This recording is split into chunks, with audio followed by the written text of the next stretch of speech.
Voilà, je voulais remercier la rabbinite Azoulay d'avoir organisé donc ces matinales. On va parler de Rosh Hashanah, mais ce qui est important, c'est cette préparation à Rosh Hashanah qui est fondamentale. Excusez-moi, donc Leilou Nishmat Naomi Batetel. Donc Leilou Nishmat, Naomi Batetel, Yitzhak. Voilà, c'est pas le jour, mais le mois. Le mois. Okay. Et il y avait aussi donc Rivka Journon, mais je ne connais pas le nom de son papa, vous connaissez? Non, bon, on dira après. Ok. Merci.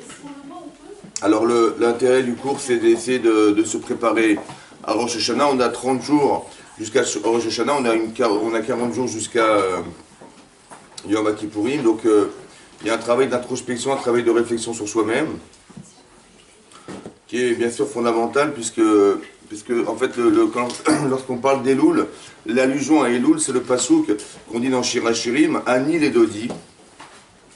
Ani les Dodi, je suis pour mon bien-aimé. Vedodi, et mon bien-aimé, Li est pour moi.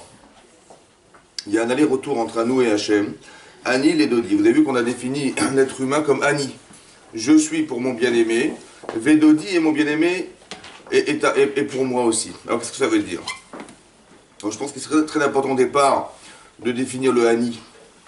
Vous avez compris? Parce que si on n'est pas capable, je pense que si on n'est pas capable de définir qui je suis, on ne peut pas comprendre ce qu'Hachem va devoir faire pour nous de l'autre côté, puisque ça répond à quoi?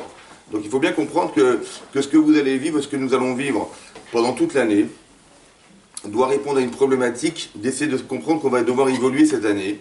Et pour pouvoir éventuellement envisager d'évoluer, il faut pouvoir savoir qui exactement nous sommes. C'est-à-dire quelles sont nos forces et nos faiblesses, qu'est-ce qu'on a à développer dans sa vie prochaine, et aussi qu'est-ce qu'on a à corriger dans sa vie prochaine. Ani Ledodi, qui je suis, comment je définis ma personnalité, qui je suis fondamentalement, pour comprendre qu'est-ce qui va se passer à Rosh Hashanah, c'est-à-dire qu'on va juger à Rosh Hashanah l'être humain, et ça évidemment, après on va essayer de définir qu'est-ce que c'est que ce jugement, pour pouvoir comprendre exactement ce qui va nous arriver cette année. Voilà. Donc il y a quelque chose de fondamental qu'il faut comprendre. À part ça, hein, quand on se définit, alors c'est vrai que c'est difficile parce que dans la définition de ce que nous sommes, on a d'abord du mal à faire une introspection parce que c'est difficile de se juger. On a toujours des principes et des préjugés sur soi-même ou des choses qu'on n'a pas envie de dévoiler, qu'on même soi-même on ne veut pas dévoiler, n'est-ce pas? On a cet amour propre qui nous empêche malheureusement de se regarder, mais il faut être capable de le faire.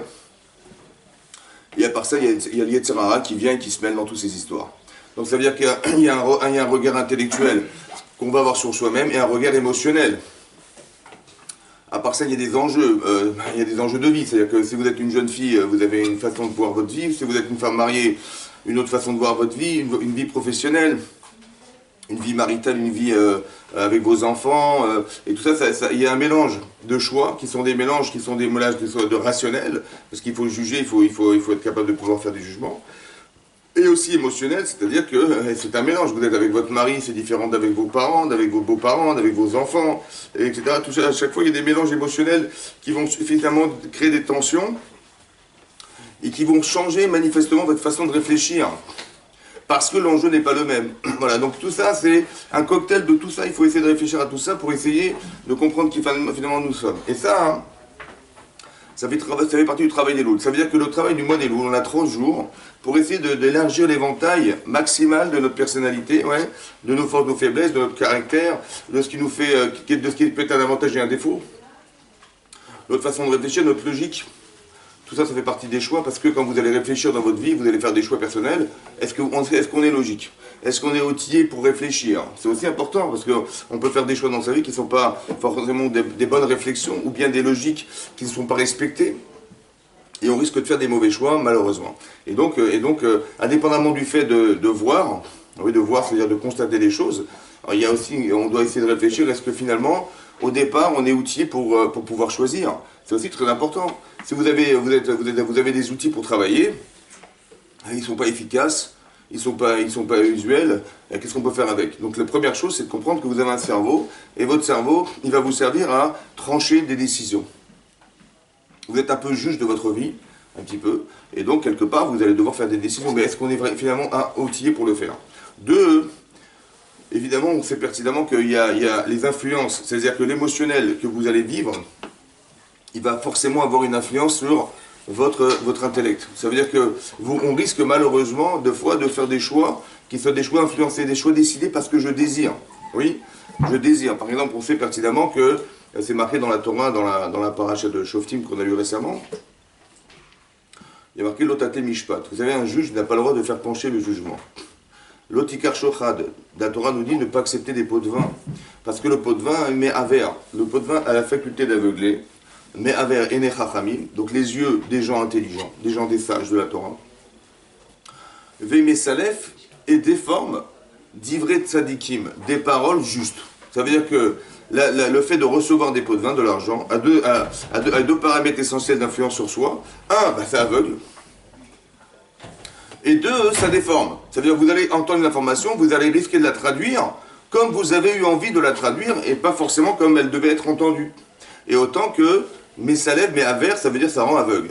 Alors bien sûr, il faut essayer de comprendre comment quelque part, le fait d'avoir reçu du pouvoir, d'avoir reçu de l'argent, ça peut rendre aveugle. Voilà. Alors aveugle, ça veut dire clairement, ça veut dire que les mots ont été choisis dans la Torah pour dire on ne peut pas voir. On ne peut pas voir. Vous savez et vous ne voyez plus ce que vous savez. Le juge, il peut condamner la personne, il ne peut pas condamner parce qu'il n'est pas capable de voir. Qu'est-ce que ça veut dire pas pouvoir voir? Il a reçu de l'argent, il ne peut plus voir. Alors, j'ai compris que, qu'est-ce que ça veut dire pas voir? C'est comme ça. Il faut partir du principe que la pensée, quand vous réfléchissez, au départ, ça part d'un désir. Je veux savoir, je rêve. Je rêve de réaliser quelque chose. Je désire finaliser quelque chose. Je désire faire. Voilà. Mais c'est parce que je désire que je pense. C'est parce que je désire. Vous avez désiré venir aux courses ce matin. Comment vous allez vous arranger, les enfants. Donc c'est parce que je désire que je réfléchis. Je désire ouvrir une entreprise. Je désire partir à l'Eshiva. Je désire. Donc je réfléchis parce qu'au départ, la pensée est articulée par un désir. C'est parce que vous désirez que vous réfléchissez. Si vous ne désirez pas, vous ne réfléchissez pas. Donc si le désir est la base de la pensée, c'est un avantage. Parce que l'avantage, évidemment, c'est que plus le désir est profond et fort et intense, plus la réflexion ira loin. Plus vous avez envie, vous n'êtes pas contenté, donc vous allez réfléchir jusqu'à aboutir à votre désir et assouvir ce besoin, ce désir. Donc c'est très important qu'au départ on sache que la pensée est articulée par un désir. L'avantage c'est ça. Le désavantage, c'est l'influence que peut avoir le désir sur la pensée. Parce que des fois, hein, vous avez vu comme un petit peu le shochad, ça veut dire que le juge a reçu de l'argent, il désire cet argent, il n'a pas envie de le rendre, il n'a pas envie de se retrouver dans la situation de celui qui va devoir être gêné d'avoir reçu et d'avoir condamné. Donc il désire, contenter la personne qui lui a donné l'argent, et surtout pas désireuse d'avoir eu le mécontentement de devoir rendre l'argent ou de devoir être gêné parce que, et finalement, il n'a pas réalisé ce que l'autre espérait de lui. Ça aveugle. Ça veut dire quoi aveugler? C'est comme ça. Je n'ai pas envie de le condamner.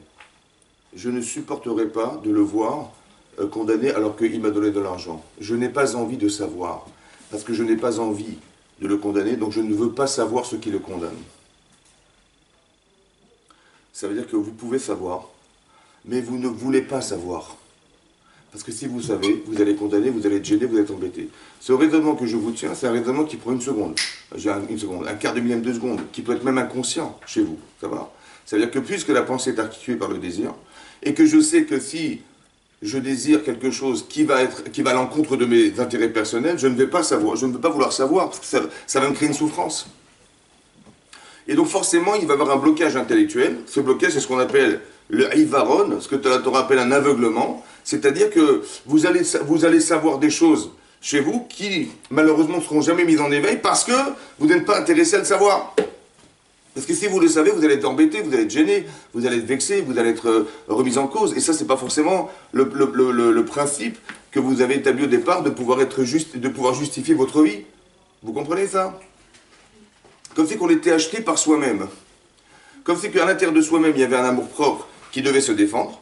Mais cet amour-propre que je veux défendre, il va m'empêcher de le détruire ou de le polluer. Je n'ai pas envie de dire de moi que je suis défaillante. Je n'ai pas envie de dire de moi que je fais des erreurs. Je n'ai pas envie de le savoir. Donc comme je n'ai pas envie, je ne vais pas penser.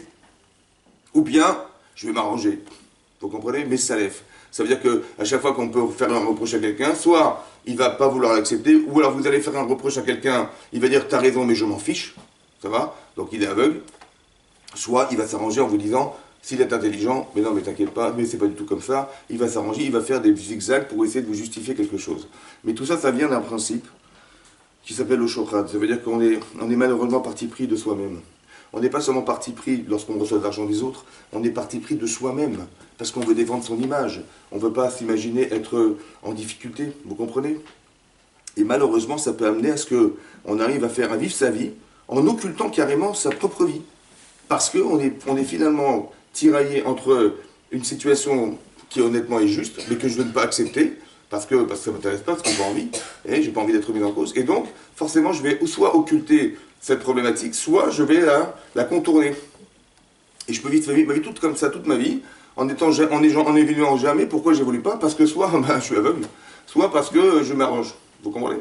Et on peut rester stagné dans une situation qui nous empêcherait d'évoluer. Et donc le mois des Louls, c'est ça la problématique de Hani, vous comprenez? Le Hani, les Dodi, moi je suis quelque chose, qu'est-ce que je suis? Il faut être capable d'avoir cette capacité d'humilité, de pouvoir se voir. Je pense que ce principe-là qu'Hachem a créé, que finalement on a l'intérêt profond, c'est de savoir que la stimulation de nos pensées, elle est articulée par un désir, mais qu'on est soi-même piégé par cette spirale du désir. Et les deux sont vrais. Alors qu'est-ce qui articule la différence? Alors, c'est moi ce que j'appelle le Yetzirah. Le Yetzirah, c'est quoi? Ouais. Le Yetzirah, on parle du mauvais penchant. Alors, il faut savoir qu'au début de la paracha de Bereshit, oui, là-bas c'est marqué, c'est très intéressant de regarder, parce que c'est ça qui va déterminer la définition qu'on a du Yetzer. Alors, c'est marqué là-bas, hein, dans la paracha de Bereshit, donc on est dans le 3e chapitre, à la fin, pardon, dans la fin du 2e chapitre, à la fin du dernier pasouk. C'est marqué Vayush Neem Abumim Adam Veishto Velo Itboshashu. On dit d'Adam et Chava qu'ils étaient nus dans le Gan Eden, lui et sa femme, Velo Itboshashu n'avaient pas honte. Et Rashi s'étonne, bon, c'est le Midrash qui dit, c'est de quoi qu'ils n'ont pas eu honte d'être nus. Rashi explique comme ça. Donc c'est Pasouk Café. Alors comme ça. Voilà. Shelo Ayu Yodaim, Rashi dit Derer Tzniut. En fait, Adam et Chava ne connaissaient pas la pudeur. Ils n'avaient pas honte parce que la pudeur n'existait pas. La Afrin Ben Tov Lara. Pour différencier le bien du mal. C'est quoi la pudeur? La pudeur, c'est quoi? C'est la capacité que nous avons de se sentir mal d'être. Et donc, mais pour se sentir mal, il faut savoir faire la différence entre le bien et le mal. Je suis mal parce que je sais ce qui est bien d'être. Et donc, je me suis mal de ne pas correspondre à ce qui est bien. Donc, le bien et le mal doivent être définis, malheureusement, n'existent pas. On est avant la faute. Donc, ils ne savaient pas distinguer le bien du mal. Il n'y avait pas de pudeur possible, imaginable, parce qu'il n'y a pas de contraste entre le bien et le mal, puisque le bien et le mal n'existent pas. Ensuite, c'est marqué, Falpi chez Nitna Bodea Likrot Shemot. Rachid s'étonne. Il dit, mais bien qu'il savait nommer les animaux. Ça veut dire quoi? Ça veut dire qu'Adam, il avait la capacité mentale et émotionnelle à définir les animaux. Ça veut dire l'essence animale. Le nom de l'animal en hébreu, c'est pas défini comme un terme qu'on a utilisé pour définir un être animal. On a dit un cheval pour dire un cheval. En hébreu, le nom en hébreu définit l'essence de l'animal. Le mot en hébreu. Donc il dit, donc il comprenait l'essence des éléments présents devant lui. Donc s'il comprenait l'essence des éléments, pourquoi il n'a pas compris sa propre essence? C'est ça que demande Rashi. Bien que Radam Arishon savait nommer les animaux, ça veut dire qu'il comprenait l'essence des animaux présents. Donc il ne comprenait pas l'essence de l'être humain masculin, féminin, et d'avoir honte d'être dans cette position devant son épouse ou l'inverse. C'est ce que demande Rashi. Alors il répond, Lo natanbo yetzerara ad achlu mina etz. Rashi dit qu'ils n'ont eu du yetzerara, le mauvais penchant, que lorsqu'ils ont mangé le etzadat. Venir nasbo yetzerara. Et rentrer en lui le yetzerara. Et là, il a su la différence entre le bien et le mal. Avant, on ne pouvait pas distinguer le bien du mal. Ça n'a été possible que nirsnasbo. Ça veut dire que le Yitzhara, il est rentré en l'être humain. Et là, on a senti le besoin de la différence entre le bien et le mal. Nirsnasbo Yitzhara, ça veut dire, c'est très intéressant, ça veut dire que Nirsnasbo Yitzhara, ça veut dire que des fois on décide, des fois on a envie, mais qui c'est qui a envie? C'est pas vous. Si c'est pas vous, ça veut dire qu'il y a peut-être un manipulateur intérieur. C'est pas vous. Par exemple, dans la paracha de cette semaine, oui, qu'est-ce qu'on a vu? Quelqu'un, voilà, quitte la Mechama, lorsque tu sortiras en guerre, alors il verra contre ton ennemi, et puis là-bas, et bien évidemment, on va faire des captifs et des captives, et puis quelqu'un, voilà, un soldat de l'armée, il va tomber amoureux d'une femme. Vechashtak taba. Il s'est amouraché d'une femme captive. Alors elle était très belle, Yefat Tohar, il veut absolument l'épouser. D'accord? Donc il a décidé d'épouser cette femme, parce qu'elle était très belle. Rachid là-bas, il dit, Kedegal Yetzara Dibra Torah. Oui, la Torah, elle parle pas, elle parle que de la fonction qu'a Yetzara sur l'être humain. Parce que Rachid dit là-bas, clairement, que si Hachem avait interdit à cet homme de l'épouser, il aurait épousé Béissor. Ça veut dire qu'il aurait épousé de toute façon que, quelles que soient les raisons, il aurait dit, je ne peux pas faire autrement, je l'épouse. Vechashak Taba, il s'est amouraché d'elle, et lui, il est sûr que c'est lui, hein. C'est vrai ou pas? Et la Torah dit que c'est Sarah. Keneged et Sarah. Alors partez du principe que vous voyez que des fois vous voulez des choses, vous désirez fortement, c'est pas forcément vous.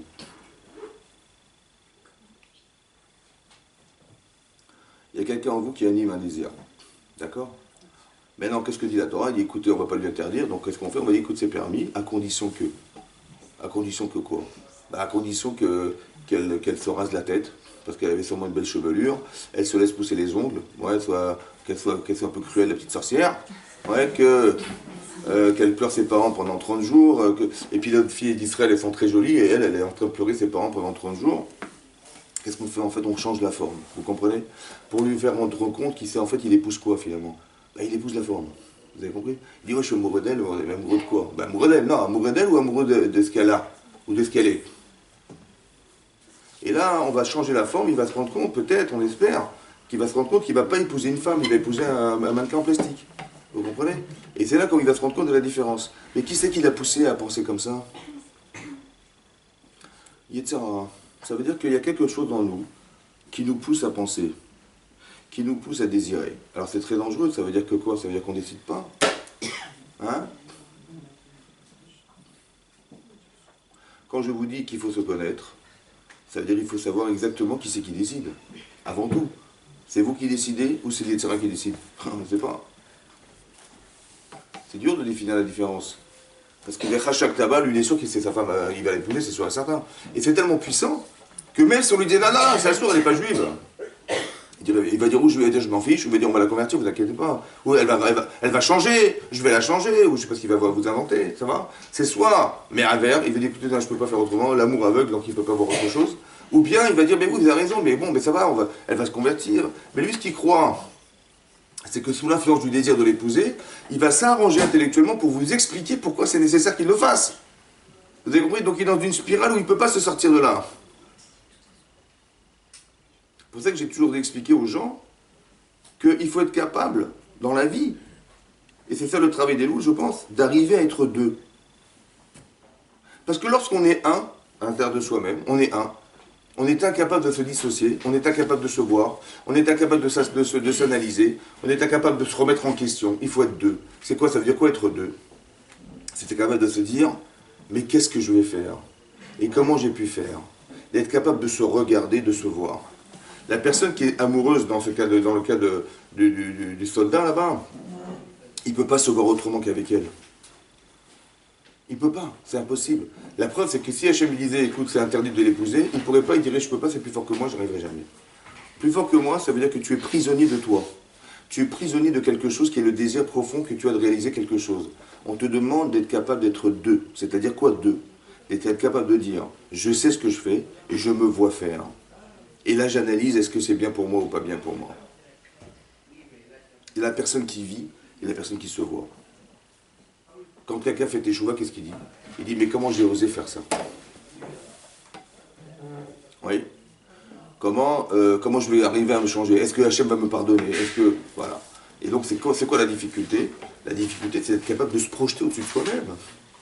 Vous comprenez? C'est ça que j'appelle être deux. Je sais qui je suis, et je sais ce que je vais, ce que j'ai fait, ce que j'ai envie de devenir.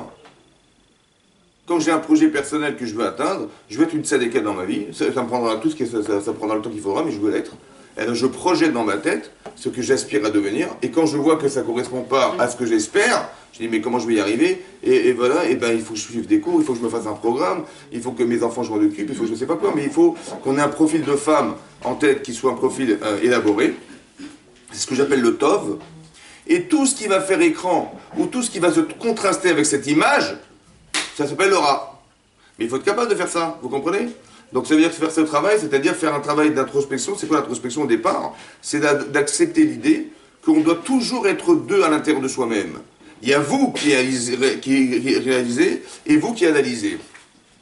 Autrement dit, ça veut dire, puisque je me rends compte que le désir est à la base de ma pensée, et je me rends compte que l'influence que peut avoir ma pensée est sous-tendue par un désir. C'est comme ça.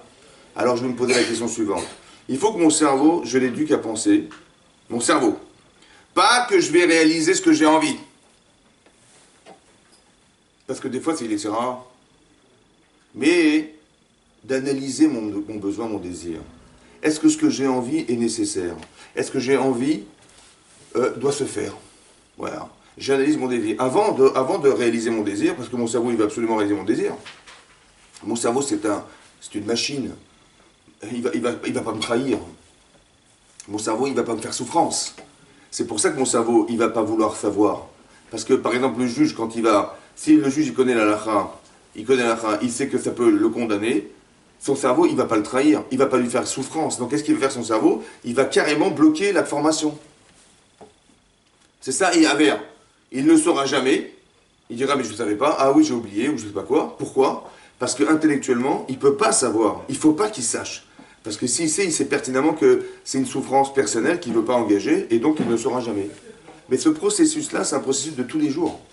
Tous les jours, on est dans ce principe-là. Parce que dès l'instant où il y a des émotions avec votre mari, avec vos enfants, avec le travail, avec les tensions de la vie de tous les jours, etc., vous avez des tensions émotionnelles qui est un cocktail de tout plein d'éléments qui font que votre cerveau, il va réagir à ça. C'est comme ça.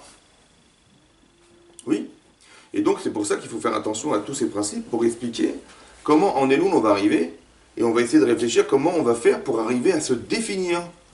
Parce que je peux me définir comme j'ai envie, vous comprenez, moi je suis une grande tzadékette, j'ai pas de problème, ma vie est tranquille et tout, mais en fait j'évolue jamais, je me rends compte que ma vie elle est linéaire. Je sens pas que j'ai évolué l'année dernière, je me regarde aujourd'hui, je n'arrive pas à avoir d'évolution. Je dis bah oui, bah, je suis très bien, je suis dans la bonne moyenne. Alors qu'en fait on veut changer, on veut que se passe d'autres choses en nous. Alors il faut être capable d'avoir l'honnêteté intellectuelle de le faire. Mais comment je fais? Alors je sais que je dois être capable de ne pas tomber sous l'influence de ce que je suis. Qu'est-ce que je fais? Je dis écoute, tu sais que tu as un objectif atteint, c'est celui-là. C'est vous qui définissez l'objectif. Le niveau d'objectivité que vous avez de ce que vous pouvez être. Et à partir du moment où vous avez défini, par vous avez une rabbinite, je dis moi je veux être comme elle, ou je sais pas moi, je veux que mes enfants ils ressemblent à ses enfants, je sais pas. Peu importe l'image que vous avez, mais c'est un objectif que vous avez. C'est pour ça qu'on étudie la Torah. Pourquoi on étudie la Torah? Parce qu'on ne sera jamais Sarah Imenu, je vous rassure. On ne sera jamais non plus Rivka, ni Rachel, ni personne. Mais on aspire à tendre vers ça. J'ai l'image d'une femme en tête qui a eu le courage d'être cette femme. Alors bien sûr, on ne sera jamais cette femme, évidemment, mais si au moins j'arrivais à atteindre ce qu'elle a pu être un petit peu. Et ça, c'est l'objectif que je me donne. Et cet objectif que je me donne, je vois qu'il y a plein de choses autour de moi qui font que je n'arrive pas à atteindre ça. Et ça, c'est la différence entre le bien et le mal. Et ça, c'est la différence qui va me permettre de dire, tiens, bah ça, je fréquenterai plus cette personne-là, ou bien, je vais m'abstenir de dire ça ou de penser comme ça, parce que ça pollue ma vie et j'arrive pas à avancer. Mais il faut un objectif. Et il faut être capable de pouvoir avoir l'honnêteté d'analyser l'objectif et d'analyser ce que je suis en fonction de cet objectif personnel. Excusez-moi, on peut parfois aller dans l'erreur. Et c'est pour ça que je dis. Mais au moins, dans ce schéma-là, on risque de penser juste, on va dire comme ça. On risque. Ça veut dire que, bien sûr, on peut toujours se tromper. Mais on va voir que c'est quoi d'être une sadéquette? Je pense qu'être une sadéquette, c'est d'avoir la capacité à se dire, à chaque fois que je décide quelque chose qui est émotionnellement touchant, par n'importe quoi. Demain, si vous allez acheter des baguettes ou des croissants, c'est pas grave. Mais si vous allez changer votre vie, si, je sais pas moi, vous avez des tensions avec vos enfants, avec vos parents, avec vos beaux-parents, je sais pas quoi, comment ça va réagir? Le problème, c'est que j'ai des intérêts personnels, je veux défendre mon image. Et donc, je vais soit carrément... Dans mon cerveau, il y a des connaissances que je vais carrément annihiler, ou bien je vais m'arranger. Voilà. je vais dire à mon mari, écoute, c'est de ta faute, ou je ne sais pas ce que je vais raconter, pour essayer d'éviter, vous comprenez? Mais ça, il faut que je pense que quand je réfléchis, dorénavant, je me dis, est-ce que ce que je désire atteindre est juste? Pas, comment je vais réaliser mon désir? Parce que là, je suis dans le piège du Yetzer, parce que réaliser mon désir, c'est ce que le juge, il veut. Il veut absolument innocenter cette personne, absolument, pour garder cet argent. C'est dans ce schéma-là qu'il faut être capable d'être deux. Ça veut dire que mon cerveau, il ne me sert pas seulement à réaliser mon désir, ouais, mais aussi mon cerveau, il me sert à analyser mon désir. C'est ça le tzaddik. Le tzaddik, c'est quoi? C'est quelqu'un qui va dire, est-ce que ce que je désire est juste? Où est-ce que ça m'amène? Où est-ce que je vais avec ça? Par exemple, le type, il va voir une Goya, il va voir, elle est très mignonne, elle est très belle et tout ça, il veut l'épouser. Il dit, attends, ce désir, il est vrai ou il est faux? T'as où ça m'amène? Avant d'envisager, j'ai cette capacité à analyser le désir. Je dis, ben, c'est pas mon zivouk. Vous avez compris? Et puis mes enfants ne sont pas juifs. Et puis quoi, qu'est-ce que je vais rentrer? Je vais faire souffrance à mes parents, etc. etc. Donc j'analyse mon désir. Et quand j'analyse, je me rends compte que c'est n'importe quoi, et là j'arrête complètement. Donc mon cerveau ne sert pas seulement à réaliser ce que j'ai envie de faire, mais mon cerveau me sert à analyser ce que je désire faire. Est-ce que le désir est vrai? Parce que s'il est faux, je vais être faux. Et s'il est juste, au contraire. Donc ça veut dire qu'il faut s'arrêter, être capable de réfléchir à est-ce que de la même manière que vous rencontrez des gens qui font des erreurs dans la vie, vous dites mais tu t'es trompé, c'est pas possible. Comment t'es rentré là-dedans? Qu'est-ce que t'as pensé faire? Et la personne elle est complètement omnibulée par un désir profond qu'elle n'arrive pas à occulter. C'est plus fort qu'elle. Alors vous avez la capacité à le juger parce que vous êtes extérieur au désir, mais lui qui est dedans, il ne peut pas. Excusez-moi, mais parfois on est deux, non pas deux, enfin pas deux, soi et soi, mais deux dans le sens avec l'autre. Et on ne peut pas tout contrôler. On ne peut pas anticiper loin dans le temps. C'est vrai. Il y a des choses qui nous échappent. C'est vrai. Alors justement. Il y a également, donc moi, on dit que ce sont les voies impénétrables d'Hachem. Oui, oui, ça, on n'a pas parlé d'Hachem maintenant, on a parlé de soi. Après, parce qu'il y a Annie, les Dodi, et Dodili. On n'a pas parlé de Dodili maintenant. Là, on n'a parlé que Annie, les Dodi. Moi, vis-à-vis d'Hachem. Il y a une autre question qui m'est venue. Quand vous dites qu'il faut analyser, on doit analyser son besoin, son désir, en effet, mais parfois, à force de trop penser, eh bien, on n'arrive plus à dégager une voie. Quelle est la solution à ce moment-là? Alors, je vous expliquerai après. Vous allez voir que la solution, elle vient d'Hachem. On va voir. Ça veut dire qu'en fait, c'est ça l'idée. Mais là, écoutez bien. Donc, Annie les Dodi, c'est très important que vous sachiez vous définir. Parce que tout ce qui va nous arriver dans la vie, on sait pertinemment que tout ce qui nous arrive est le reflet de ce que nous sommes. Hachem, voilà. Après, il y a aussi dans le Passouk, il y a marqué Annie les Dodi. On a traduit Hachem, on l'a défini comme Dodi, mon bien-aimé. Entre nous, est-ce que vous voyez Hachem comme votre bien-aimé, ou vous voyez Hachem comme votre juge, comme le roi du monde, comment on le voit? Mon bien-aimé, je connais, c'est mon mari. Mais bon, mais les autres, j'ai du mal à imaginer qu'Hachem c'est mon bien-aimé, j'ai du mal, ça va? Mais c'est ça qui est marqué dans le verset, il est marqué Annie les Dodi. Il faut réfléchir et se dire que celui qui m'aime le plus au monde, c'est lui. Donc tout ce qui va m'arriver, évidemment, c'est dans l'intérêt de soi. Et pas comme quelque chose qui est comme un juge qui va me condamner ou qui va me je sais pas quoi, vous avez compris? C'est très important que déjà cette définition soit claire dans votre tête. Que tout ce qui vous arrive, en fait, n'a été pensé par votre Dodi. Quelqu'un qui vous apprécie, qui vous chérit, qui vous aime, qui veut vous aider, un petit peu comme vous avec vos enfants. Ouais, vous avez vos enfants, s'ils ont compris que vous êtes des vrais parents pour eux, ils vont dire mes parents ils m'adorent. Et c'est évidemment si ma mère elle m'a dit ça, c'est vraiment pour mon bien, et je l'accepte et je l'écoute. Il n'y a pas de braquage qui va se créer entre vous et lui parce que vous montrez tellement d'affection qu'il ne peut pas se priver de vous écouter. C'est pareil. Annie les Dodi. Dodili, il faut comprendre, Dodili. C'est quoi Dodili? C'est le retour d'Hachem vers vous. Donc il y a le Annie et le lit. Vous savez ce que c'est le lit? Le lit, c'est ce qu'il faut attendre. Annie, je sais que je suis. Mais malheureusement, comme vous dites, j'arrive pas, je ne sais pas comment je vais m'en sortir. Alors, je sais que ce qui va m'arriver, ce que je vais traverser dans ma vie, est forcément la solution à ce que je suis. Parce que Annie, il faut que j'atteigne Li. Li, c'est quoi? C'est ce qu'Hachem a pensé que je sois.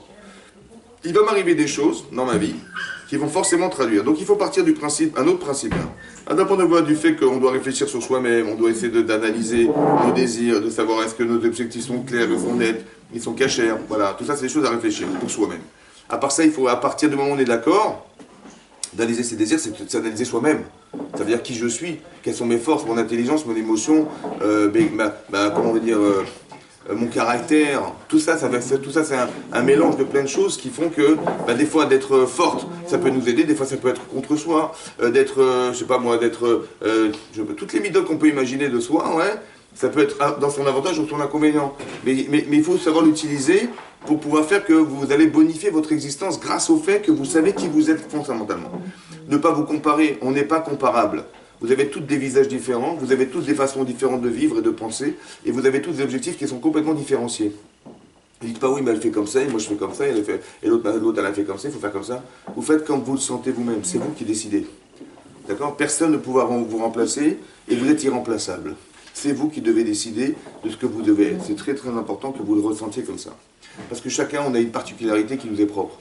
Hachem nous a créé avec un visage différent, donc on a tous un but différent. Chacun remplit sa fonction personnelle. Voilà.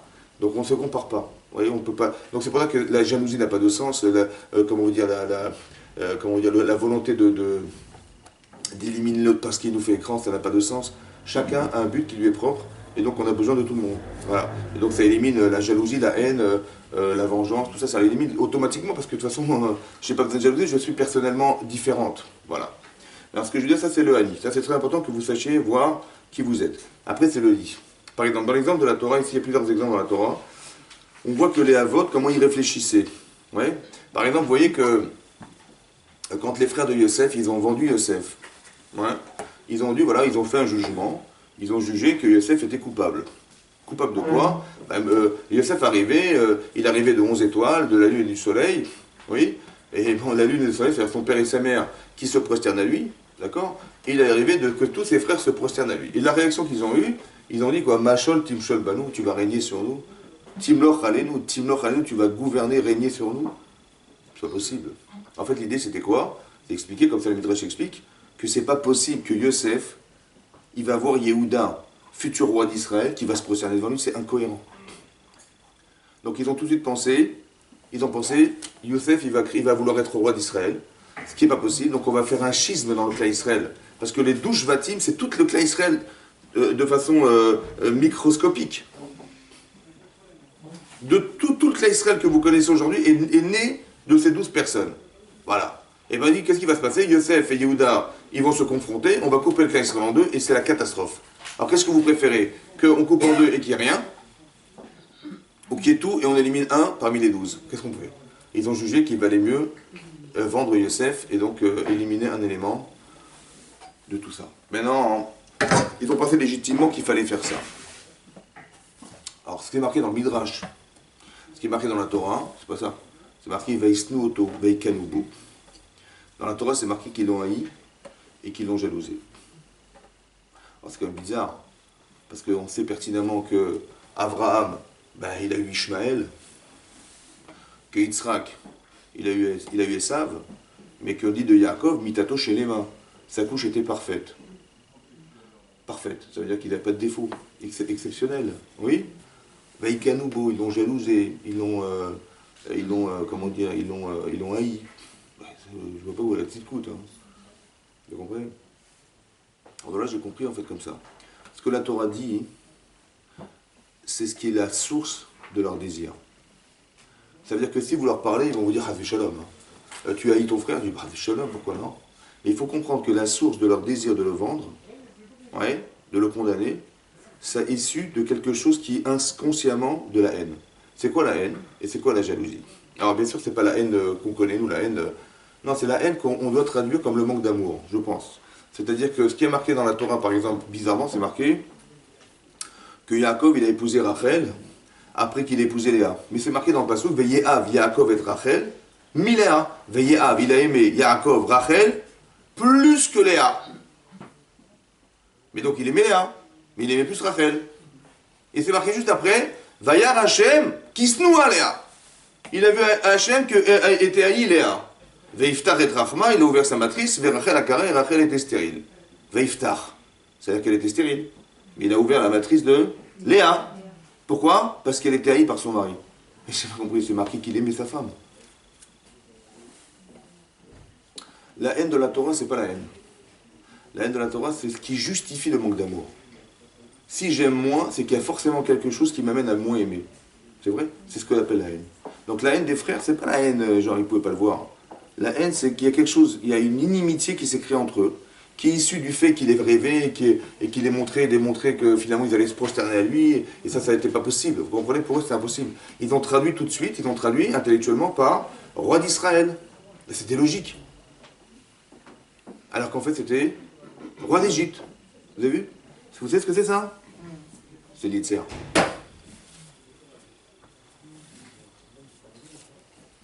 Ça veut dire qu'on est manipulé intérieurement et on a traduit parce qu'on avait envie de traduire cette situation comme étant roi d'Israël. Pourquoi? Parce que comme au fond de nous-mêmes, on ne supporte pas cette situation, il faut absolument que Yosef s'en aille. Pourquoi? Parce que s'il reste, c'est qui va souffrir?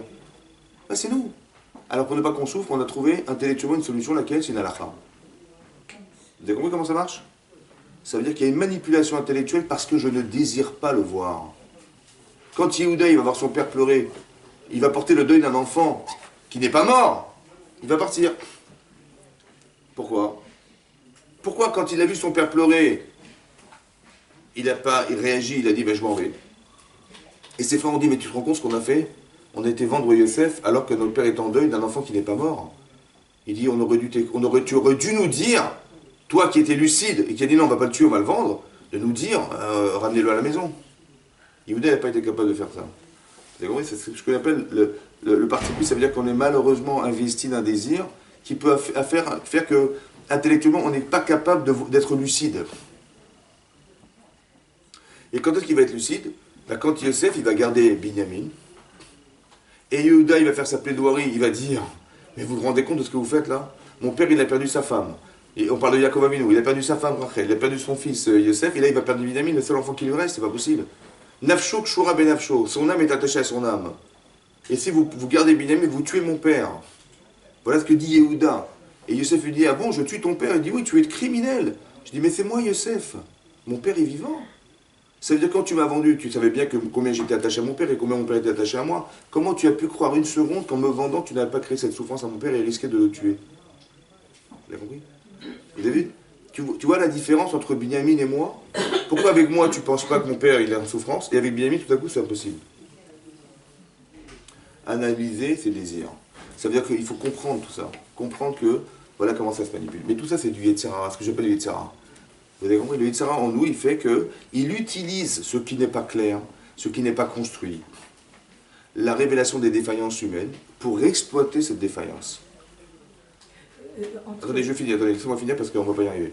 Vous avez compris ça? Ça c'est clair. Ça veut dire que la fonction du Yetzer c'est ça. Pourquoi c'est ça? Parce que c'est marqué, il y a une contradiction dans la Torah. D'un côté c'est marqué, il y a dans Souka d'Aftumbet qui dit là-bas que Hachem il a créé le Yetzer Hara, le mauvais penchant de l'homme.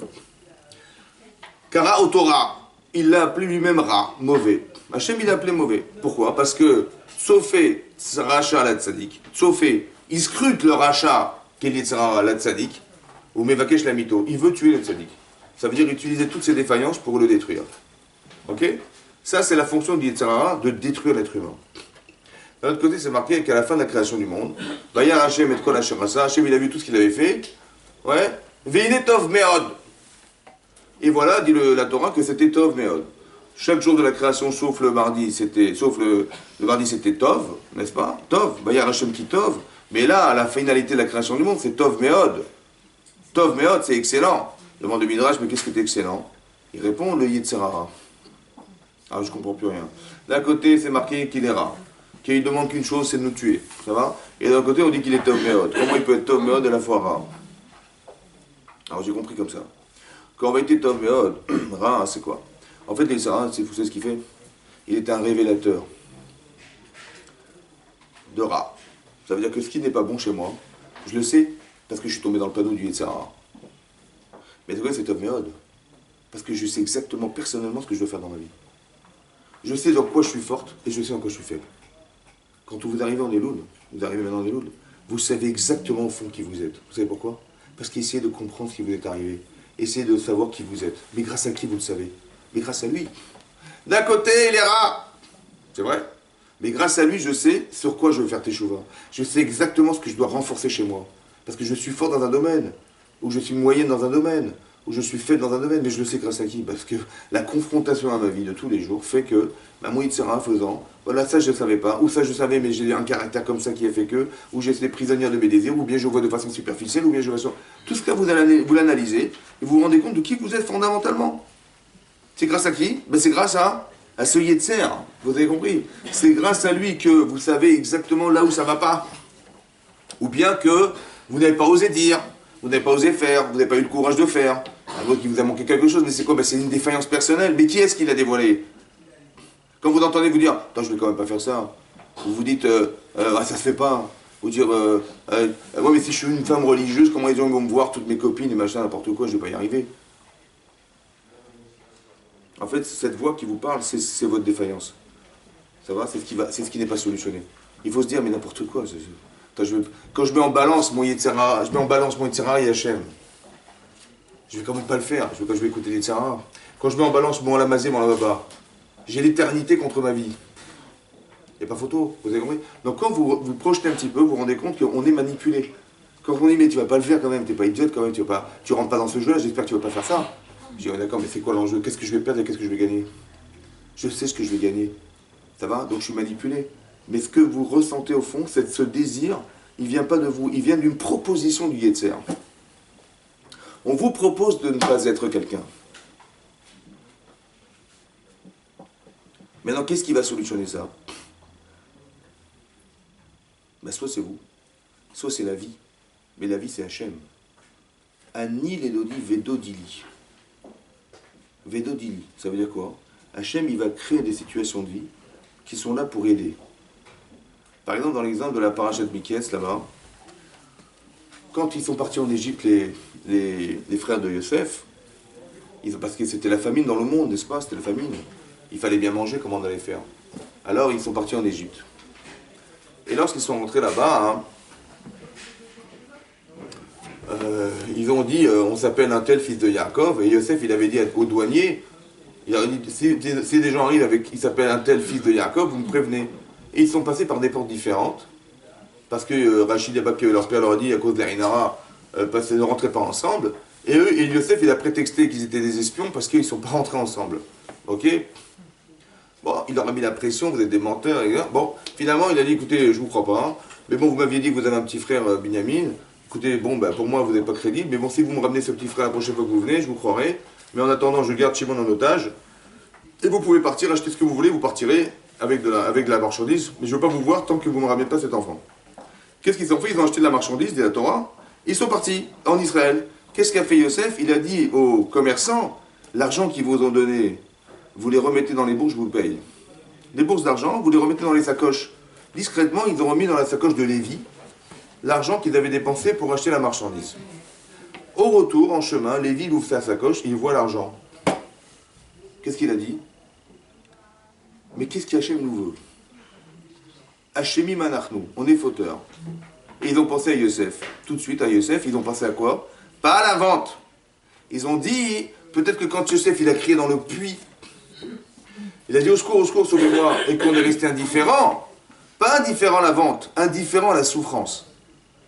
Il aurait pu dire, écoute, on est désolé, bon, t'es notre frère, mais on est désolé, voilà ce que tu as fait, voilà ce que tu penses, tu vas détruire le clan Israël, on est obligé de te vendre. Mais on est désolé. Ils n'ont pas été désolés. Ils ont bu, ils ont mangé. Ils ont dit, peut-être cette souffrance-là, elle vient réparer le fait qu'on n'ait pas souffert de l'avoir mis dans un trou et qu'après qu'il ait crié, on soit resté indifférent. Ça veut dire que quand il leur arrive quelque chose, tout de suite, automatiquement, il y a un rapport à soi. Annie l'Elodie, je sais ce que je vais me reprocher maintenant. Parce que Dodili, ce qui m'est arrivé a un sens. Maintenant, comment ça marche? Ah, écoutez-moi bien. Parce qu'il s'est passé quand même 22 ans, entre le moment où ils ont vendu Yosef, ouais, et le moment où ils ont ouvert les sacoches, ils ont vu les bourses d'argent. C'est beaucoup d'années quand même. Comment ça se fait que le souvenir de Yosef, il remonte à la surface qu'à ce moment-là, et pas il y a un Kippour pendant 22 ans, tous les Kippours, ils ont dit, ah ouais, Yosef, il avait plus écrit, on se reproche, on se reproche. Non, il n'y a que maintenant qu'ils se sont reprochés. Pourquoi c'est maintenant qu'ils se reprochent? Alors écoutez-moi bien. La pensée, c'est un désir.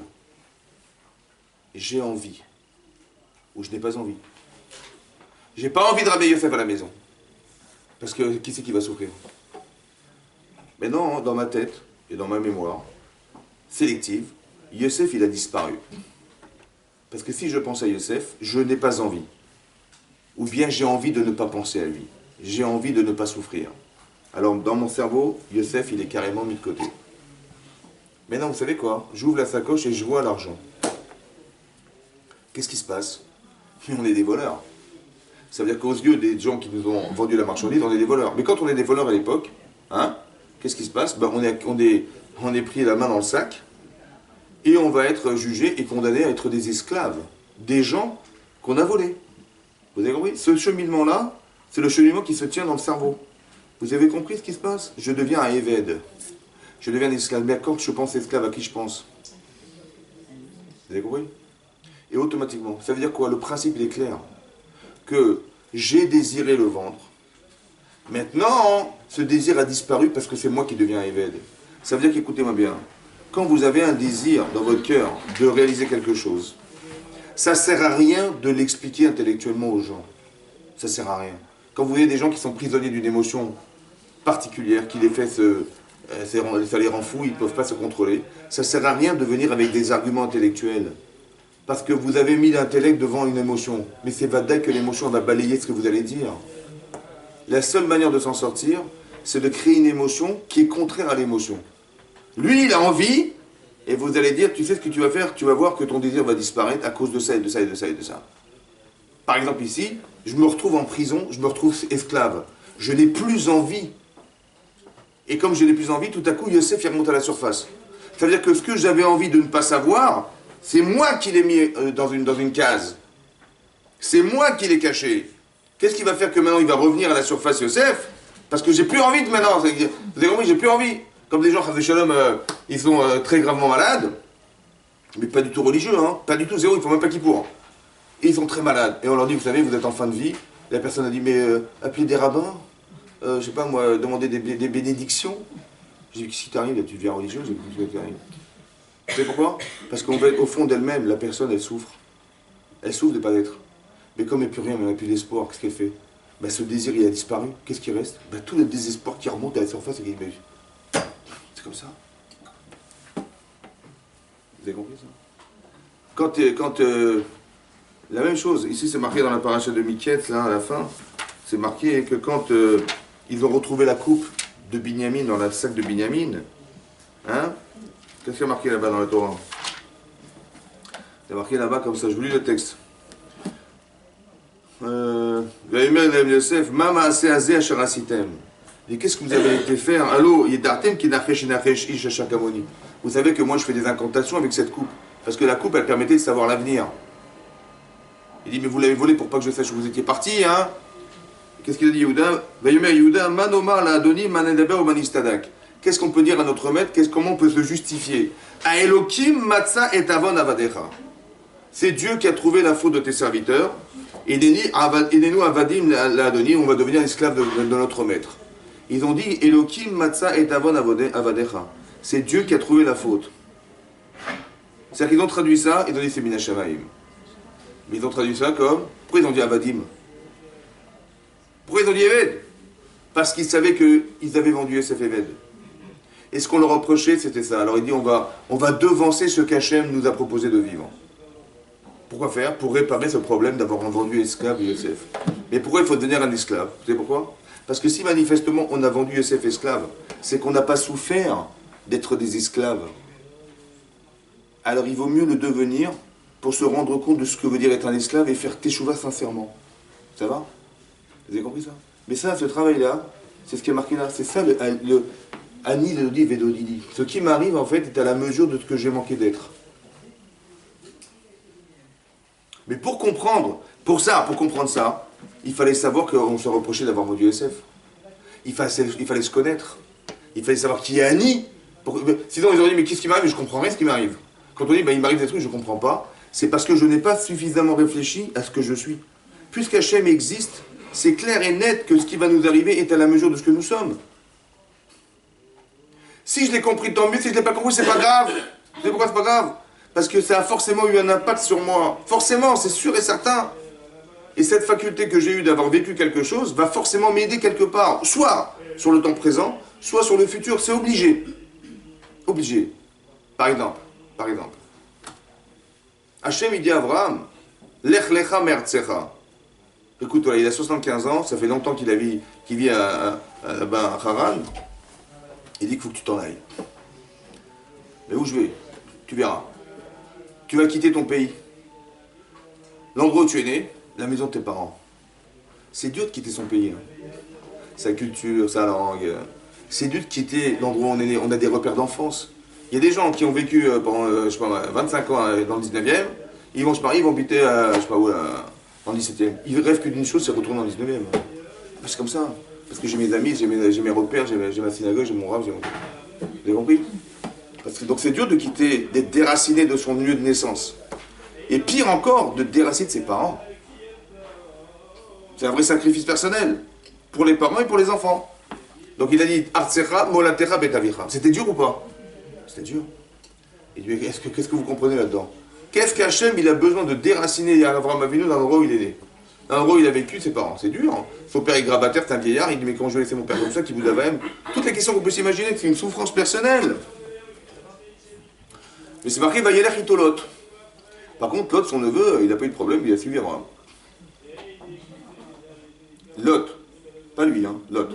Ah, Lot, il a suivi Abraham. Il a suivi Vayelech ito Lot. Il a suivi Abraham, parce qu'Abraham, c'est le tzaddik, Abraham, c'est le Baal Chesed, Abraham, c'est l'image qui se représentait de ce qu'on devait être. Donc il a suivi, aveuglément, il a suivi Abraham Avinu. Et à un moment donné, c'est marqué que quand se sont disputés les bergers d'Abraham et de Lot, Abraham, il vient voir à Lot, il dit, écoute, il paraît de Namé Alaï, on se sépare, ouais, tu iras à droite, à gauche, à droite. Vayar, il a vu Lot et Kikar Yarden. Il a vu la contrée du Jourdain. Oui.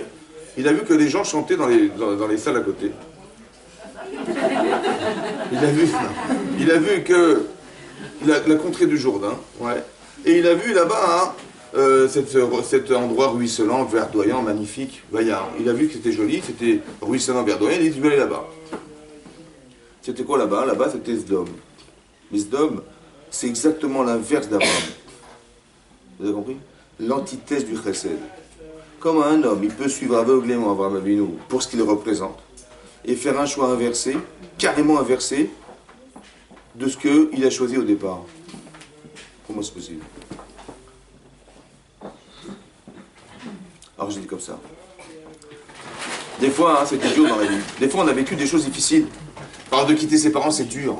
De quitter l'endroit où on est né, c'est dur. De quitter, comment vous dire, le pays où on vit, c'est dur.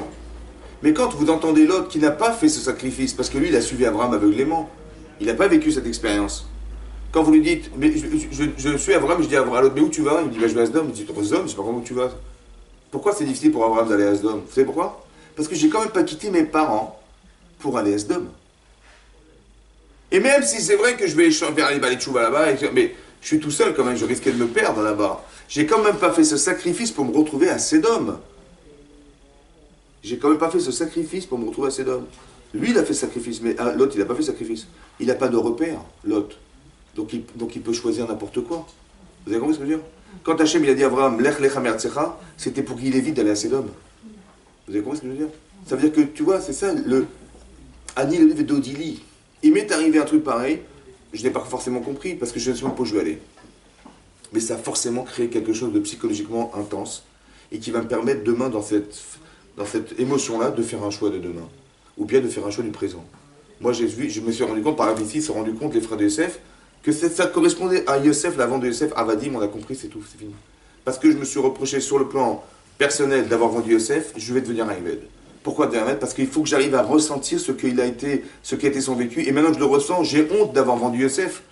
Avant, je ne me rendais pas compte. J'ai dit, on va le vendre Eved. Mais tu te rends compte de ce que c'est un Eved? Maintenant que tu l'as vécu, tu sais c'est un Eved, c'est ça que tu as fait vivre à ton frère. Ah. Et là, tu as honte parce que tu vois la souffrance que tu as occasionnée à l'autre. Et là, tu fais tes chouvas. Vous comprenez ce que je veux dire? Mais il faut avoir une émotion pour ressentir. Donc, ce que fait Hachem, c'est créer ces émotions-là qui nous permettent de faire des choix. Ça veut dire que construire des personnes, c'est pas d'informer les personnes. Tu dis, mais mes enfants, j'aurais tout appris. J'ai compris, mais est-ce que tu leur as fait vivre ce que tu leur as dit? Est-ce que toi tu le vis ce que tu dis? Tu dis, on leur a appris la lacha, on leur a appris machin, on leur a appris... On leur a tout appris. Et puis des fois, vous voyez, c'est exactement comme Lot. Lot, il n'a pas eu les émotions qu'il fallait. Ouais. Ou des enfants qu'on a couvés, par exemple. Et attention, on va pas les... Il faut surtout pas qu'ils souffrent, il faut pas que ça les embête, on va tout faire pour eux. Ouais, on les couvre bien. Et quand ils se marient, allô papa, le moment, les machins... Incapable de se débrouiller tout seul. Pourquoi? Parce qu'il n'y a pas de repère. Vous comprenez ce que je veux dire? Ça ne suffit pas de savoir, mais on leur a tout appris. Ils savent exactement comment il faut vivre, comment il faut faire. Ouais, mais ils n'ont pas les émotions qui vont avec, donc ils peuvent pas faire des choix. Pas de repère. Il faut absolument être capable d'avoir ces repères. Soit on les construit soi-même, soit c'est Hachem qui s'en occupe. Maintenant, vous avez compris le principe Ani et Dodi. Tout ça, c'est pour vous expliquer qu'est-ce que c'est que Rosh Hashanah.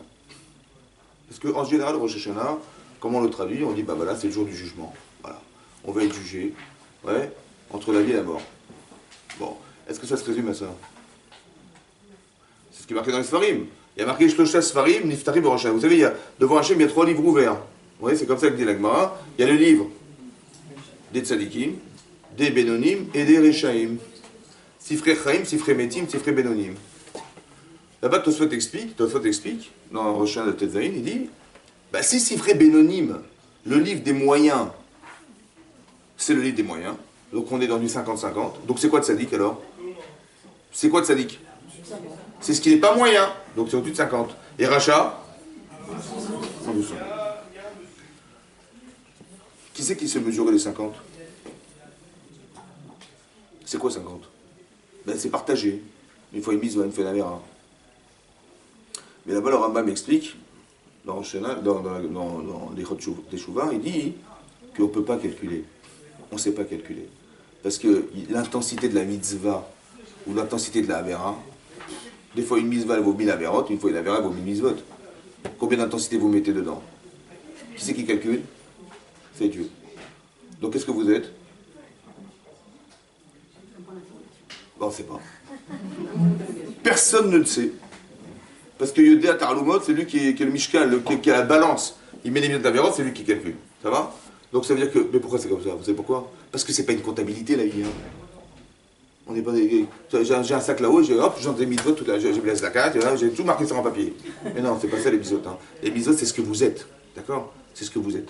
Alors qu'est-ce que vous êtes? Des fois j'ai fait le cinéma, des fois j'ai fait de la vérité, des fois j'ai fait Nishma, pas Nishma. Tout ça, c'est des trucs qu'on ne peut pas comptabiliser, c'est impossible. Hachem, il a fait exprès, pourquoi? Parce que c'est dans l'inconnu qu'on va évoluer. Sinon, je sais pas moi, le Raphaël Kanevski, il n'a pas besoin de faire Rosh Hashanah, je vous rassure. Hein. Il est largement au-dessus de la moyenne, il n'a pas de problème. Lui. Et pourquoi il y va? Parce qu'on ne sait pas. Vous comprenez? On ne sait pas. Donc qu'est-ce qui se passe? Donc on va à Rosh Hashanah. C'est quoi Rosh Hashanah? Donc c'est quoi les Sfarim déjà? Déjà que vous compreniez. C'est quoi les livres? Vous croyez que Dieu il a des livres devant lui? Hein? Hein? Avec la grande barbe? Non. C'est quoi les livres alors? Là-bas, les Sfarim de la Torah, c'est quoi? Là-bas, c'est marqué dans les Pirkei Avot, c'est marqué Kol Ma'asecha Basefer Dirtavim. Tous tes actes sont marqués dans un livre. Oui? C'est quoi ce livre? On dit Zé Sefer Todot Adam. C'est le livre des descendants de l'homme, des actes de l'homme. C'est quoi le livre? C'est quoi? C'est quoi ce livre? Alors là-bas, le Yarbetz, il explique que le Sefer, c'est le Nefesh. Le Sefer, c'est la conscience humaine. Ça veut dire que tout ce que vous faites s'inscrit en vous. Tout ce que vous faites s'inscrit en vous. Tout ce que vous savez et ce que vous ne savez même pas de vous-même, ça s'inscrit en vous. Et ce livre-là, il arrive devant Hachem. Donc c'est quoi ce livre? Ben, c'est vous. Des fois ça va, des fois ça va pas, des fois c'est moyen, des fois c'est... Et ça s'ouvre devant soi. Qu'est-ce que fait Hachem? Qu'est-ce qu'il fait Hachem? Alors là-bas, c'est marqué dans la Psikta que de la même manière qu'Hachem il a jugé Adam Arishon, il va nous juger. Qu'est-ce qu'il a fait Hachem? Ben, il a jugé. Qu'est-ce qu'il a jugé? Adam Arishon, il sort du Gan Eden. Ouais, Veigaresh Oto mi Gan Eden, il a chassé du Gan Eden. Et il lui a dit, dorénavant, tu travailleras la sueur de ton front. Bon, c'est pas plaisant, hein. Franchement, c'est pas agréable.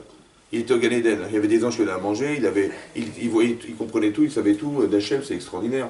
Hachem, il dit, écoute, tu vas sortir d'ici, et tu vas te réveiller à la sueur de ton front. Ça s'appelle la Onesh, ce qu'on appelle la punition, ouais, ce qu'on appelle le châtiment. Mais est-ce que Hachem, il châtie les gens? Il ne peut pas être Dodi, et à la fois, il me met dehors. Dodi, c'est mon bien-aimé. Il ne peut pas mettre dehors. Il faut comprendre derrière que quand on nous a mis dehors, quand Hachem il a mis dehors Adam Arishon, c'est pas dans son désavantage. Parce que manifestement, là où il se trouve, il faute. Donc il vaut mieux qu'il sorte dans un endroit qui est adapté à ce qu'il est. Puisqu'il a fait un acte de volontaire, qui est un acte désiré pour soi-même, il n'est pas dans la perspective de faire pour Hachem, manifestement. Donc on va le mettre dans un monde où on fait pour soi, en espérant qu'il va atteindre le monde en Lamaba. Donc quand on l'a chassé du Gan Eden, c'est parce que là où il vit, c'est manifestement pas adapté à ce qu'il est. Alors on va le mettre dans un endroit adapté à lui. Alors on le sort du Gan Eden. C'est pas une punition de sortir du Gan Eden. C'est une précaution pour justement faire en sorte que là où il est, il va s'épanouir et il va devenir. Travailler la sueur de son front, pourquoi c'est nécessaire? Parce que manifestement, Adam Arishon, il a fait un choix. Hachem lui a dit, écoute, tu peux tout manger, hein, mais cet arbre, du Etz Hadat Tov Hara, il ne faut pas toucher. Faut pas manger, pardon. Faut pas manger. Et si tu manges, mot à mot. Donc il a clairement dit, il a téléphoné, il dit, allô, voilà, on s'appelle. Allô, Adam Arishon, oui, ça va? Ouais. Écoute, tu peux manger de tous les arbres de la terre, sauf un arbre, il ne faut pas le manger. Et si tu manges, tu meurs. Est-ce que c'est clair? Chazé Shalom, brave, Dieu, est-ce qu'il a bien compris? Il a su ou pas? C'est Hachem qui lui a téléphoné. Comment il a fauté alors? Si Hachem vous téléphone, vous allez contredire ce qu'il a dit? Mais lui, il a fait le contraire. Ça veut dire dans ma tête, à moi, ça veut dire comme ça. Ça veut dire que la conscience qu'il avait d'Hachem et le désir qu'il avait de savoir était plus fort que la conscience qu'il avait. C'est vrai ou pas? Donc Hachem, qu'est-ce qu'il dit? Il t'a manqué cette conscience, alors tu vas la reconstruire par le travail. Comment tu vas la reconstruire? Ben c'est ça. Voilà, maintenant tu vas te retrouver avec ta charrue et ton bœuf, et il faut que tu manges demain. Comment tu vas faire? Ben, tu vas labourer la terre. Ok. Maintenant il va labourer la terre à la Marichonne, et sa charrue va se cogner contre un rocher sous la terre. Elle va se casser en deux. Attendez, moi je suis pas capable de voir sous la terre. Hachem, je t'en prie, Hachem, je t'en prie, en fait. Je vais refaire une charrue, je vais l'atteler à mon âne, mais je t'en prie, fasse qu'il n'y ait pas de cailloux sous la terre. Je t'en prie de rocher sous la terre. Et il prie comme un fou, il est comme ça, en train de trembler. Il transpire en labourant la terre, il voit, bon, Hachem, il a fait 2, 3, 4 sillons, c'est bon. Merci Hachem, merci Hachem. Bon, après il prend ses graines, il commence à les semer, et il voit, il a fait 50 mètres, il voit les pigeons qui mangent ses graines là-bas. Il dit, je t'en prie Hachem, c'est une blague là. Je t'en prie qu'ils aient mangé ailleurs. Je t'en prie, je t'en supplie. Bon. Et puis bon, il voit, il a bien prié, et puis il voit, ça marche. Bon. Et il attend. Et il attend qu'il pleuve. Il peut pas. Il peut pas. Il n'y a pas de nuage. Je t'en prie, Hachem, tu sais bien que je peux pas. Vous avez compris le cinéma? C'est-à-dire qu'il va pleurer, machin, il va prier qu'il pleuve, il va prier que l'hiver soit pas trop rude, il va prier que les herbes sauvages ne vont pas envahir son terrain, il va prier que les animaux ne vont pas manger son blé, je sais pas, moi il va prier. À la fin, quand il a passé, c'est passé 6 mois, on est au mois de juillet là, donc il récolte son blé, il prend les graines de blé, il les met dans des granges, il les fait sécher, il récupère le blé séché, il en fait de la farine, et là il fait du pain. Quand il va faire du pain au bout de 6 mois ou 7 mois là, il va dire Amotzi Lechem Min Haaretz. Est-ce que c'est le même Amotzi Lechem Min Haaretz que vous, quand vous allez à la boulangerie et vous déposez 90 centimes à la boulangère et vous prenez votre baguette et vous sortez avec? C'est la même ou pas? C'est quoi la différence? C'est quoi la différence? Ben, la différence, c'est toutes les émotions que vous avez pour obtenir votre pain. Il est où Hachem? Ben là, Hachem, il est là. Maintenant, est-ce que vous pouvez le traduire? Vous pouvez le trahir? Avec tous les événements qui vous sont arrivés. Grâce à Dieu, vous pouvez le trahir, non ou pas? Mais c'est comme ça qu'il a reconstruit sa vie, Adam Arishon. Vous avez compris ça? Donc, est-ce qu'il a puni Hachem? Ben non. Il faut arrêter de croire qu'on nous punit. Tout ce qui nous arrive est correcteur. Mais non, c'est vrai que tu peux le traduire. Ah bah tu vois, le pauvre Adam Arishon, hein. C'est vrai. Et c'est comme ça qu'on traduit malheureusement. Mais c'est qui traduit comme ça? Et ça, vous avez compris? J'ai pas de repères. Quand j'ai des repères pareils dans la Torah, quand je vois ça, est-ce que je vais penser une seconde qu'Hachem il m'a puni? Pas du tout. Ça m'a servi parce que voilà, maintenant j'ai une conscience que je n'avais pas au départ. Mais si je ne connais pas ma problématique, est-ce que je vais comprendre ce qui m'arrive? Ben non. Je suis encore accablé, il y a encore des problèmes, il y a encore des machins. Ouais. Et je vais toujours traduire mal et je vais exploser. Alors que c'est pas vrai, c'est pas ça qui s'est passé. que chaque chose qui a été vécue a forcément changé quelque chose en moi. Forcément, c'est ça. Parce que Anil et Dodi, mais Dodili, c'est parce que Annie que Dodili. Mais si je ne me connais pas, Hachem, il peut ne pas intervenir, vous savez, il peut ne pas intervenir, parce qu'il dit à quoi ça sert que je lui envoie ça, elle ne va pas comprendre. Ou alors elle ne va pas l'accepter. Je ne vais quand même pas la déranger ou la gêner. Vous avez compris ce qui se passe? Alors qu'en fait, c'est pas ça. Il faut absolument savoir qui nous sommes. Et comme on n'arrive pas forcément à la solution soi-même, alors Hachem intervient. Et c'est ça l'intervention, c'est ça Rosh Hashanah. Rosh Hashanah, c'est quoi Rosh? Hein? La tête de lait. Quand vous rencontrez quelqu'un, dit tiens, c'est bientôt le 31 octobre, je sais pas, le 31 ou 30 septembre, on est à la tête du mois d'octobre. Hein? C'est comme ça que vous dites? Ça veut dire quoi la tête? Ben, il y a des mots quand même en hébreu pour dire le début quand même. On ne dit pas la tête de l'année, on dit le début de l'année. Pourquoi on a dit le Rosh Hashanah? Parce que la tête, c'est ce qui articule tout. Ça va? Vous savez ce qui va articuler toute votre vie? L'année prochaine, c'est ce jour-là de Rosh Hashanah. Ces 2 jours-là, c'est Rosh. Rosh, ça veut dire, c'est ce qui va articuler toute l'année prochaine. Ça veut dire quoi? C'est-à-dire qu'Hachem, qu'est-ce qu'il a fait à Rosh Hashanah? Il a jugé Adam Arishon. Il a dit, voilà, tel qu'il se présente à moi, ce qu'il lui faut, c'est sortir du Gan Eden, et ce qu'il lui faut, c'est travailler là sur son fond. Bon. Mais ça veut dire qu'on a des solutions. La solution à la problématique d'Adam Arishon, c'est ça. C'est une solution. C'est-à-dire qu'Hachem, il ne nous juge pas pour nous condamner, on n'est pas au tribunal. On juge pour savoir qu'est-ce qui est le mieux pour nous. Vous savez ce qui a été pensé à Rosh Hashanah? Ben, toute l'année. Vous avez vu, hein, avec le recul que vous avez aujourd'hui, tout ce que vous avez vécu cette année, c'est ce qui a été jugé par Hachem.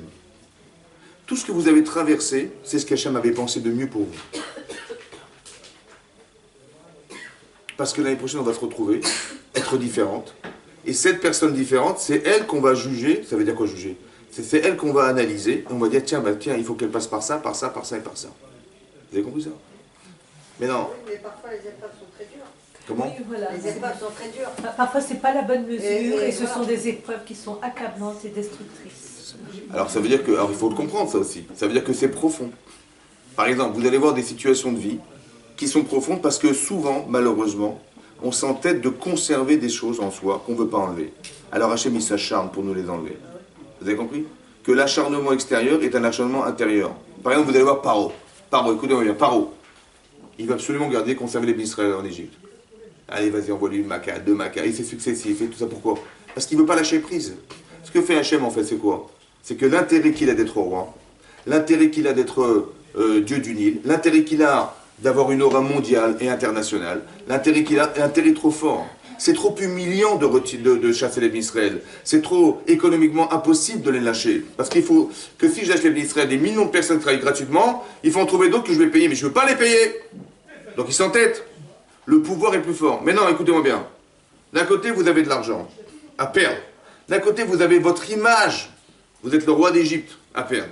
Mais il y a des millions de personnes, une quinzaine de millions qui travaillent et qui n'ont pas la liberté de pouvoir faire qu'ils vont vivre leur vie.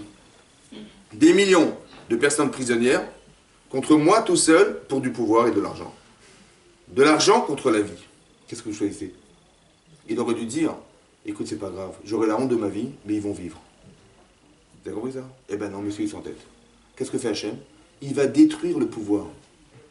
Tu n'es plus le dieu du Nil. Parce que tu vois, vas-y, remets de l'eau dans le Nil, tu es incapable. Tu es démasqué. Maintenant, démasqué, il y a 2 façons de réfléchir. Soit il va se dire, ah, tu m'as fait la honte devant tout le monde, tu vois, je vais m'entêter. On veut dire, voilà, démasqué, ça veut dire aussi, écoute, je sais que c'était faux. Il est plus fort que moi, je reconnais, je lâche. Après, c'est pas un problème de relation intellectuelle avec Hachem, c'est un problème de midot. On va vouloir se venger, vous avez compris? Mais plus il s'entête, et plus ça dure. Ce que veut faire Hachem, en fait, c'est, les Makot Misraïm, par exemple, c'est une manière psychologique de retirer tout ce qui l'empêche de faire ce choix. Il est le Dieu, il est le roi, il a le pouvoir. Alors au fur et à mesure, on détruit le pouvoir, on détruit le Dieu, on détruit le machin. Vous avez compris? Pour libérer la conscience humaine. Donc ce que fait Hachem, c'est ça qu'il fait. C'est pas qu'il punit Paro, il fait une tova. Vous avez compris? Et plus on croit que et plus on veut garder, on veut conserver nos principes et nos choses, et plus Hachem, il veut nous sauver, il s'acharne. En vérité, pour nous sauver la vie, pas pour nous accabler. Et donc après, c'est pour ça que je dis, il faut définir le Hani. Il faut savoir exactement qu'est-ce que je défends pour qu'Hachem il s'acharne tellement derrière pour me l'enlever, ou je ne sais pas ce qu'il veut faire. Vous avez compris ça? C'est très important, vous comprenez. C'est pour ça que je dis qu'Elul, c'est ce mois-là. Élargirez le maximum votre éventail. Essayez de réfléchir à ce que vous faites, comment vous réagissez, avec X personnes, avec vous-même, avec machin. Et vous allez voir que l'éventail doit s'élargir au maximum, parce que c'est ça qui va se présenter à moi demain. C'est ça qui va être là. J'ai envie d'étudier la Torah, ben vous allez voir qu'Hachem, si sincèrement vous le voulez, les opportunités vont se créer. Si vous voulez corriger telle mida ou telle chose, les choses elles vont se proposer à vous. Et quand vous les voyez arriver, vous le savez, parce que c'est vous qui l'avez demandé. Quand on dit à Hachem dans la prière, on dit Kotvenu besefer chaim tovim. Kotvenu, écris-nous dans le livre des tzadikim va chassidim. Oui, c'est quoi le tzadikim? Ben c'est Noach. Chassidim, c'est Abraham. On dit écris-nous dans le livre d'Abraham et de Noach. Chazak ou Baruch. C'est un peu prétentieux. Je dis non, c'est ce que j'ai envie. Vous avez compris? Je veux être comme Noach. Je veux être comme Abraham. J'aspire à ça. Écris-moi, inscris-moi dans ce livre. C'est quoi ce livre? C'est moi. Inscris-moi dans ma conscience humaine. Je veux devenir cette femme. Je veux devenir cette femme. Inscris-moi là-dedans. C'est-à-dire, propose-moi demain de vivre quelque chose qui m'amène à devenir cette femme. C'est ça la Ktiva Bassefer. D'écrire dans le livre, c'est pas qu'Hachem il a un livre là-haut, il écrit dans un livre avec les pages, il tourne les pages, non. C'est qu'il inscrit en nous quelque chose qui fait que si j'ai envie d'être cette personne, fasse en sorte que je veux devenir cette personne, j'aspire à le devenir. Alors, inscris-moi dans le livre. Fasse que demain, ce que je vais vivre me permettra d'atteindre ce que je veux. Et quand je vais voir ça, ça correspond à ce que j'ai demandé. Pas que j'arrive à Rosh Hashanah, je fais la prière, et je demande rien du tout, il se passe rien du tout, je ne sais même pas ce que je suis, rien du tout, et tout ce qui m'arrive, je ne le comprends pas, ou je dis, j'ai eu de la chance, j'ai pas eu de chance, j'ai rien compris. Non, en fait, ce que vous vivez est à la proportion de ce que vous êtes. Donc, essayez de comprendre le Ani pour comprendre le Li. Vous avez compris? Ani, les Dodi, Vedodi, Li. C'est parce que je sais me définir qu'Hachem, il peut intervenir pour moi. Mais c'est toujours les Tovatra. Toujours. Il faut toujours le réfléchir comme ça. Et si ça s'acharne, c'est que c'est moi qui ai un problème, c'est pas lui qui a un problème. Parce que si je remets en cause Hachem, c'est que j'ai un problème. C'est moi qui ai un problème. C'est que je ne dois pas remettre en cause. Tout ce qui nous arrive avec les Tova, la Tova, c'est pas forcément ce que je vis, c'est ce que je deviens. Vous comprenez ça? Les Tovatra, c'est pas la Tova qui dit, regardez ce qui s'est passé, à quoi les Tova? Quel Tova? Des fois, c'est pas agréable. Mais les Tova, c'est ce que tu deviens parce que tu as vécu. Tu vois que tu as changé, que tu vois que ça t'a permis. Tu dis, Avram de quitter ses parents, c'est pas une Tova, hein. De quitter son pays non plus, c'est pas agréable. C'est vrai que c'est pas agréable, mais c'est Tov. Vous savez pourquoi c'est Tov? Parce que j'ai inscrit en Avram quelque chose qui va lui permettre demain de faire un choix. Lequel? De pas l'Asdom. De ne pas se perdre. Vous avez compris? La Tova, c'est pas ce que tu vis. La Tova, c'est ce que tu deviens parce que tu as vécu. Et ça, c'est très important que vous le compreniez, parce que c'est comme ça que ça se réfléchit. Et c'est toujours les Tova. Les Dodi, c'est Hachem, il m'aime. Vos parents, ils vous aident dans votre vie, vos parents. Ils vous aiment, hein. Mais Hachem, c'est sans limite. Le Dodi, là, c'est éternel. Donc vous pensez bien que ça ne peut pas se traduire comme vous voudriez de traduire. Et quand je traduis mal, c'est pas moi qui pense, c'est Yetzara qui me fait croire. Au début, vous avez compris, le tov et le bien et le mal. C'est-à-dire qu'à chaque fois que je traduis mal, c'est pour me détruire, pour casser cette solution et casser cette relation avec Hachem. C'est ça qu'il veut faire Yetzara, il veut nous tuer, c'est-à-dire quoi il veut tuer? Il exploite ma méconnaissance. Tout l'intérêt du cours, c'est vous donner des kélim et vous donner des outils qui vous permettent de mieux comprendre votre vie et de la traduire positivement et pas l'inverse. Je suis heureuse de vivre ce que je dois vivre. Et je sais que je n'ai pas besoin de passer par des souffrances ou des débarques comme ça parce que j'ai compris, voilà. Je n'ai pas besoin de passer par ça. J'ai simplement que je le vive de façon cohérente et qu'Hachem m'amène à ce que ça puisse changer de façon cohérente. J'ai le bonheur de voir que j'ai changé. Alors des fois c'est dur parce que c'est profond. Ça fait des années que je suis comme ça. Alors Hachem est obligé de prendre un petit marteau et de taper dessus, c'est comme ça. Mais c'est dans l'intérêt de la personne, toujours c'est comme ça, vous comprenez? On veut enlever tout ce qui freine la personne. Pourquoi? Parce que quand on arrive à 120 ans, on arrive là-haut, ouais, et Hachem me dit, voilà, t'as réussi ça, mais t'as raté ça, t'as raté ça. Je dis, je suis d'accord, mais tu aurais pu faire quelque chose. Il le sait que je vais lui poser la question. Et alors il va le faire. Vous avez compris ou pas? Comme c'est marqué, quand on est sorti d'Égypte, Hachem, il a dit à Moshe Rabbeinu, je t'en prie, va dire aux Bnei Israël d'aller demander de l'argent aux Égyptiens. Parce que auto de tzaddik, ceux de tzaddik là qui est Abraham Avinu, je lui ai dit, ils vont passer 400 ans en Égypte, mais ils sortiront Berechush Gadol. Ils vont sortir des grandes richesses. Ils vont me dire, ah tu vois, tu les affaiblis en Égypte, mais les biens, tu leur as rien donné. Elle dit, je t'en prie, vas-y, va leur demander pour pas que... Vous avez compris? Qu'Hachem, il est obligé de se justifier par rapport à ce que la promesse qu'a faite Hachem Abraham Avinu. Il va se justifier. Il faut qu'il se justifie. Donc un jour, il va devoir se justifier, parce que moi je vais avoir je me dis, mais attends, mais j'aurais pu devenir d'autres personnes, j'aurais pu être meilleur. Et Hachem, il me sait pertinemment, donc il va toujours proposer le meilleur. Vous avez compris ce qui se passe? Toujours c'est comme ça. Et nous, on doit demander le meilleur. Quand on fait des shavuot, qu'est-ce qu'on dit? On dit, qu'est-ce qu'on dit des shavuot? On dit, Sameach te samach. Réjouir, tu réjouiras, on s'adresse à Dieu, en Hachem. Reim aouvim, des rimes, des amoureux, on a des gens qui sont aimés. Kesamechacha, comme tu as réjoui, yetirecha tes créatures, beganedem mikedem. On ne dit pas, je t'en prie, réjouis-les comme on réjouit en 2019. Non, on leur dit, réjouis-les comme tu les as réjouis la première fois de ta vie. C'est-à-dire que ces premiers khatanim qui sont venus, c'était Adam et Chava, je t'en prie, aient la même intensité avec eux qu'avec Adam et Chava. On demande le top à Hachem. On ne demande pas le minimum. Non, on demande le top. Ce que toi, tu demandes toujours le plus maximum. Et ça, Hachem, il attend que ça, qu'on demande le top. Il faut demander, il faut vivre heureuse, il faut vivre avec des intentions et des besoins qui sont hauts élevés. On veut pas du minimum, on veut du maximum. On demande à Hachem le maximum, on demande tout.